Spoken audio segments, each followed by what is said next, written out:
برای فراموشی رمز کارت بانک رسالتتون یا اینکه کارتتون رو گم کردین میخواین کارت جدید بانک رسالتتون رو بگیرین، چون که بانک رسالت هیچ شعبه‌ای در کشور نداره و کلا بانک اینترنتیه، شما باید همه کارا به صورت اینترنتی انجام بشه. پیشخوان برای شروع کار پیشخوان مجازی رسالت رو توی گوگل سرچ میکنین. اولین لینکی که اومد به اسم QHAMIAN روش کلیک میکنین. ورود به سامانه پیشخوان مجازی رسالت،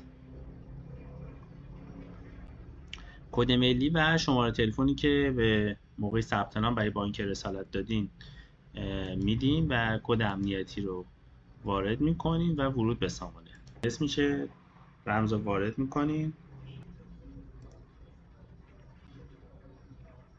خب از این قسمت سامانه که باز شد، قسمت کارت رو وارد میکنین. اگر اینکه کارتتون رو گم کردین میخوایم براتون کارت جدید صادر بشه، قسمت صدور رسالت کارت رو میزنین.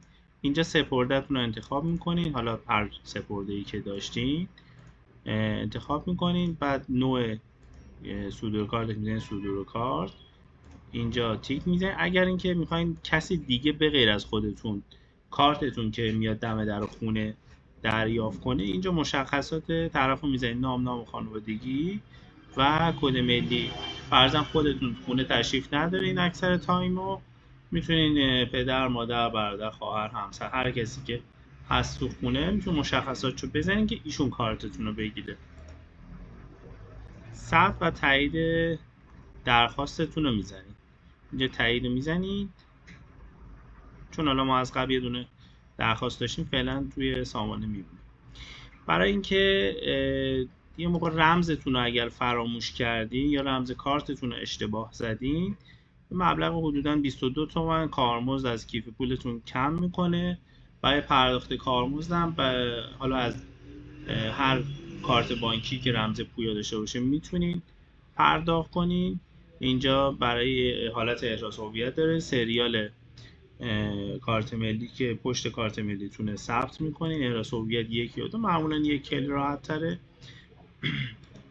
شماره کارت بانکیتون رو اینجا براتون میاد، میزنین رمز اول یا دوم. رمز اول که انگار میشه رمز کارتتون، رمز دوم برای مبالغ زیر 100 تومن به صورت اینترنتی اگر پرداختی دارین زیر 100 تومن، رمز دومتون رو میتونین فعال کنین. تعیین رمزم میتونین سیستم باشه یا دلخواه. اگر دلخواه باشه که هر رمزی خودتون زدین، وگرنه به صورت سیستمی خودش رمز رو انتخاب میکنه. مقررات رو تایید میزنین و ثبت و تایید درخواست. این برای رسالت کارتون. برای بون کارت باز همین مواردی که گفتم خدمتون باز دوباره تکرار میشه. برای کارت هدیه باز همین موارد و برای کارت خانواده باز همین موارد تکرار میشه براتون.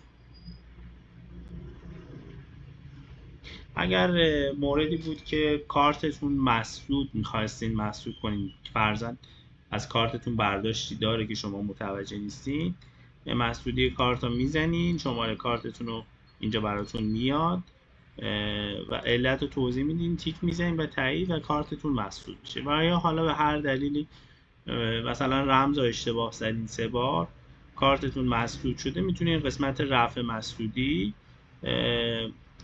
حالا چون اینجا ما نداریم اطلاعاتش نمیاد، اینجا باز همون اطلاعات کارتتون رو میخواد، اطلاعات کارتتون رو میزنین، تیک میزنین، یه حالت احراز هویت داره و رفع مسدودی براتون انجام میشه. اگر سپردهتون رو خواستین عوض کنین، مثلا چند تا سپرده داشتین که به کارت بانکیتون میخواد وصل شه، میتونین از اینجا حالا سپردهایی که براتون میاد انتخاب میکنین. میگین از این بعد این شماره کارت مثلا به این شماره سپرده وصل بشه. فرضاً یه حسابتون کمتر کار میکنه، یه حسابتون بیشتر کار میکنه، میتونین از اینجا سپردهتون رو از یه سپرده به سپرده دیگه انتقال بدین. یا فرضاً کارت هدیه داشتیم مال برای بانک رسالت بوده که عوض شده، میتونین اینجا ادامهش رو الباقی مبلغ رو میتونین انتقال